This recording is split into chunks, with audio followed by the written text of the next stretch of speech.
que nos ha estado acompañando durante toda esta época de pandemia, pero sabemos que la gente de ciencia también está sumamente preocupada por estos efectos negativos, ¿no?, que tiene el tema del cambio climático. Con el placer de saludarlo, doctor Alemán, bienvenido, buenos días. ¿Qué lectura nos puede justamente compartir a toda nuestra audiencia, pues, respecto a este tema que es tan preocupante? Bienvenido. Muy buenos días. Siempre es un placer poder conversar con ustedes y a través de ustedes con la comunidad. Bueno, el cambio climático es uno de los factores que dentro de lo que son las enfermedades zoonóticas, es decir, enfermedades que afectan a los animales y que en algún momento pueden afectar al hombre, es justamente la, la introducción del hombre dentro de áreas donde probablemente hay áreas vírgenes y en donde el cambio ecológico es fundamental para que hayan estos, estas afecciones a nivel de la población humana, ¿no? Fíjate que cambiar un grado en la temperatura, otro de los aspectos, tiene que ver mucho con las epidemias de infecciones por vectores, ¿no? En el caso nuestro, de las infecciones por arbovirus, el dengue, ¿no?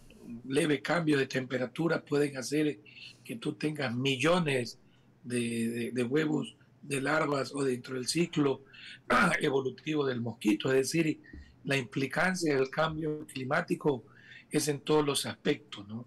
Los gérmenes se viven readaptando a nuevas características climáticas y no solamente que se readaptan, sino que aparecen nuevos microorganismos.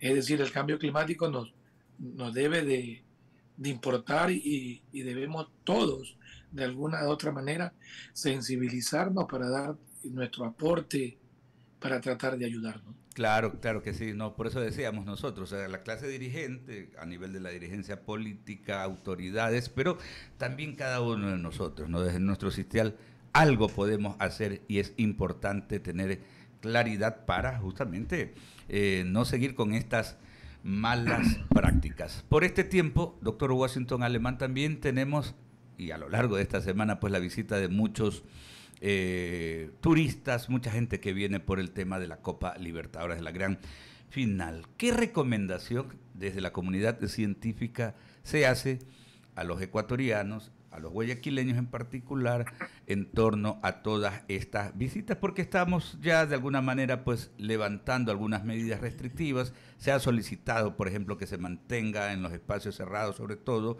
la utilización de las mascarillas, los cubrebocas. ¿Qué más podemos recomendarle? De todas maneras, para no tener complicaciones para luego.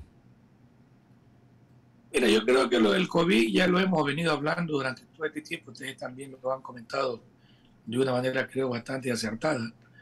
No, no es que se quiera evitar o volver a confinamientos. Hay que continuar con la reactivación y tenemos que educar y aprender a vivir con el COVID todavía por algunos meses más. Las circunstancias son otras. Por lo tanto, no es cuestión de dar o decir que esto ya se acabó. Lo que tenemos que es aprender a vivir. Todos quisiéramos que se acabe el COVID. ¿Quién no quisiera volver a la normalidad? Pero vemos en otras partes del mundo que todavía se están ingresando o están afectándose a pacientes. Por lo tanto, yo creo que lo que hay que dejar claro es de que en este momento son otras las características de la epidemia, ¿no? Los grupos vulnerables son los más afectados y hay que tratar de tener cuidado, como bien decías tú, Alberto, con medidas básicas, ¿no? Es decir, nadie está impidiendo de que hagas tu actividad laboral, educativa, deportiva, económica, pero hazlo con precaución, con percepción de riesgo, sobre todo cuidando a los grupos más vulnerables, personas mayores o con enfermedades preexistentes, y tratando de tener una percepción de riesgo de las actividades que tú vayas a hacer, ¿no? Si vas a estar en un sitio encerrado, sin ventilación, con muchas personas adentro, vas a correr el riesgo no solamente que transmitas COVID, sino cualquier otra influenza, cualquier otra enfermedad que pueda favorecer esta característica. Entonces las recomendaciones son las aplicaciones de medidas básicas que no solamente son dirigidas para COVID, ¿no? Tener lugares ventilados, limpios, tener alcohol gel a la mano, ¿no? Tratar de brindarle a las personas que cada persona requiera una mascarilla, no enojarnos porque es la decisión que él ha tomado. O sea, el local no es que va a exigir no colocarse mascarilla. La mascarilla pasa por una responsabilidad personal de bioseguridad. Por lo tanto, si hay alguien que quiere usarla, ¿no? Tratemos de ayudar y estimular su uso. No el enojarnos porque la usa. Lavarse las manos, yo creo que es un procedimiento sencillo para muchas enfermedades. Y tratar de estar atento ante cualquier síntoma, no minimizarlo y buscar ayuda o solicitar cualquier atención médica. Le cuento de esta manera de comentario con Verónica Landeta la semana anterior. Nos hablábamos un poquito y le decía que había hecho un ejercicio y me llama la atención en buena onda, ¿no? Súper que bien.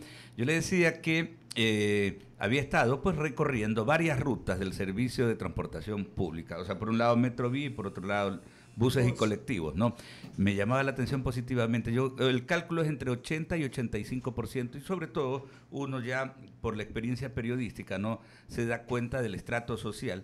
Las personas de un estrato socioeconómico más bajo son las que más se cuidan. Y yo decía, qué bueno que así sea. O sea, entre 80 y 85% de quienes van utilizando el transporte público, más allá de que ya no es obligatoriedad, van con las mascarillas. Y me parece eso súper que bueno, doctor Washington Alemán. Permítame que Verónica Landeta tiene otras inquietudes para usted.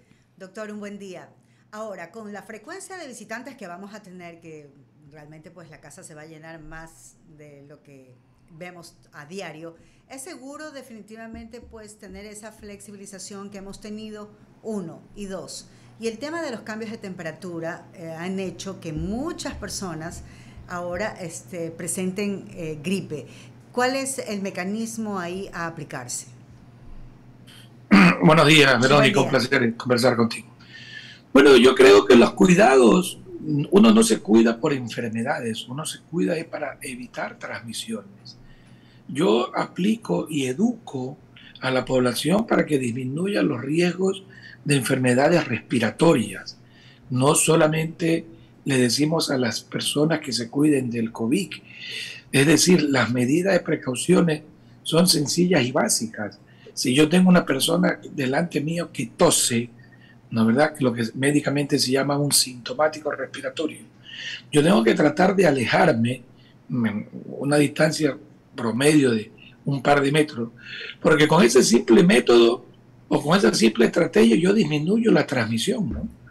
Es decir, son cosas sencillas en donde la idea es que la percepción de riesgo tú la tengas para saber a dónde lo que tú vayas a hacer. Por lo tanto, la parte de lo que tú estás diciendo del clima, esta es la época en donde los cambios de temperatura te facilitan.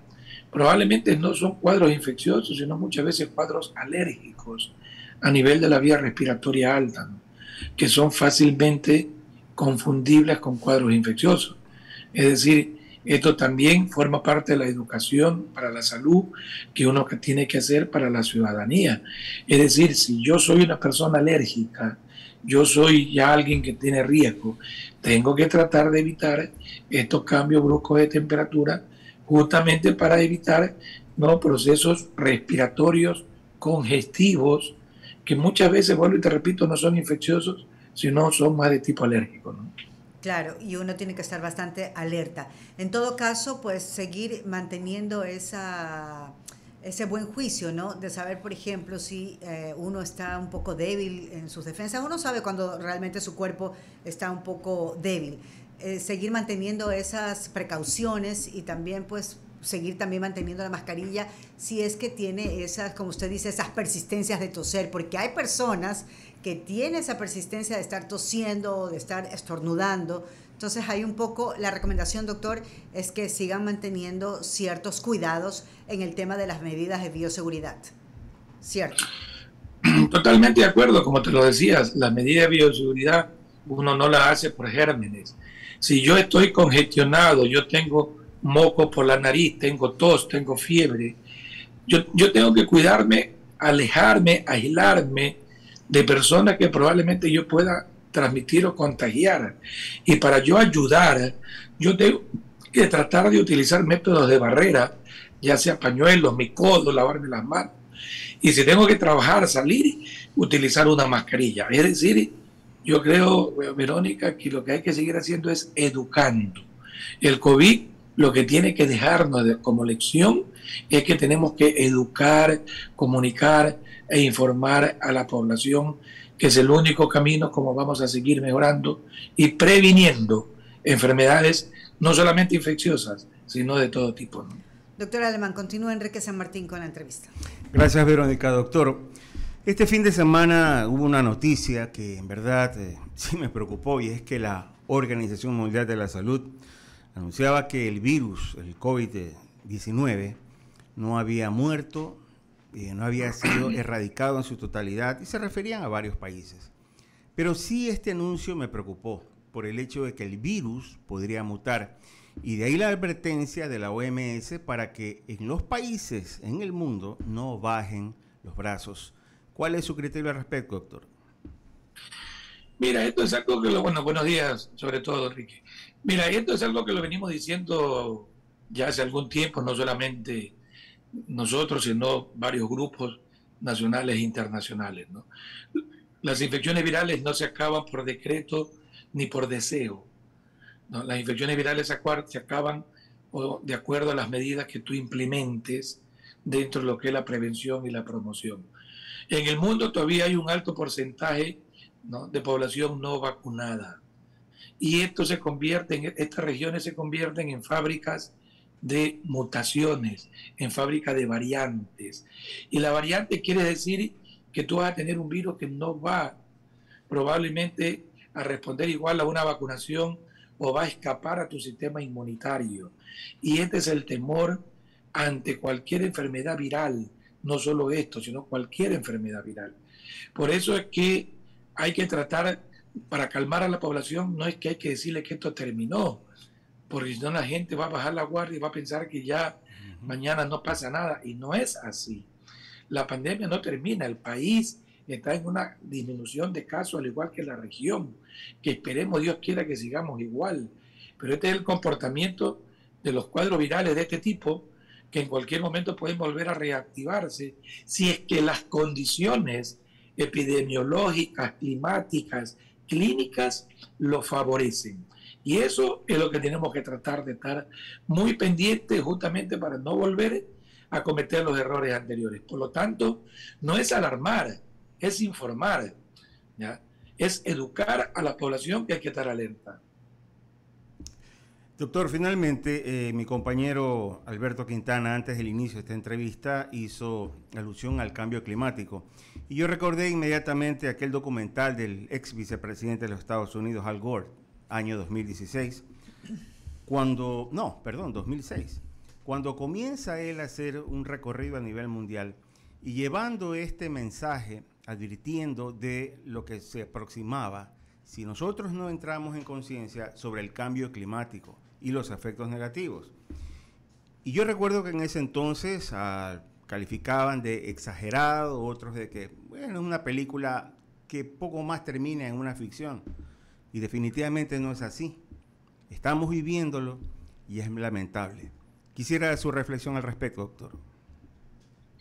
Totalmente de acuerdo, ¿no? El cambio climático, ya creo que algo mencionamos, es uno de los factores, al menos en el campo mío de las enfermedades infecciosas, muy importante para la presencia de enfermedades, en este caso como ejemplo, ¿no?, las enfermedades vectoriales, donde decíamos, y hay estudios interesantes, donde cómo tú cambias medio grado, 1 grado de temperatura y vas a tener probablemente una totalmente diferente evolución, en este caso de los vectores. Entonces, el cambio climático es fundamental dentro de lo que es el ecosistema, ¿no? Creo que ya a estas alturas no debería existir duda con relación a su importancia y a su implicancia. Lo que creo que deberíamos de seguir conversando es cómo llegamos a los jóvenes, a la comunidad, a los gobiernos, para que se comprenda la importancia de poder mantener la casa donde todos vivimos, que es el mundo, ¿no? Y a veces con pequeñas acciones es probable que yo colabore en tratar de evitar justamente el cambio climático. No es una mentira, no es una fantasía, no es una película, es una realidad. Y todo esto que estamos viviendo actualmente es probable que tenga que ver un alto impacto, todas estas alteraciones a nivel del medio ambiente que estamos viendo que en el mundo hay, ¿no? Gracias, doctor Alberto. Sí, agradecerle, doctor, por esa deferencia que siempre tiene con este equipo periodístico. A que tenga una excelente semana, que todas las actividades sean positivas, doctor. Fuerte abrazo a la distancia. Muchas gracias a ustedes, que siempre a la orden. Y un abrazo para todos. Muchísimas gracias. Washington Alemán, médico infectólogo, parte de la mesa de trabajo del COE cantonal, la mesa situacional en materia de salud del cantón Guayaquil. Son las 7:22, 7 de la mañana con 22 minutos en otro.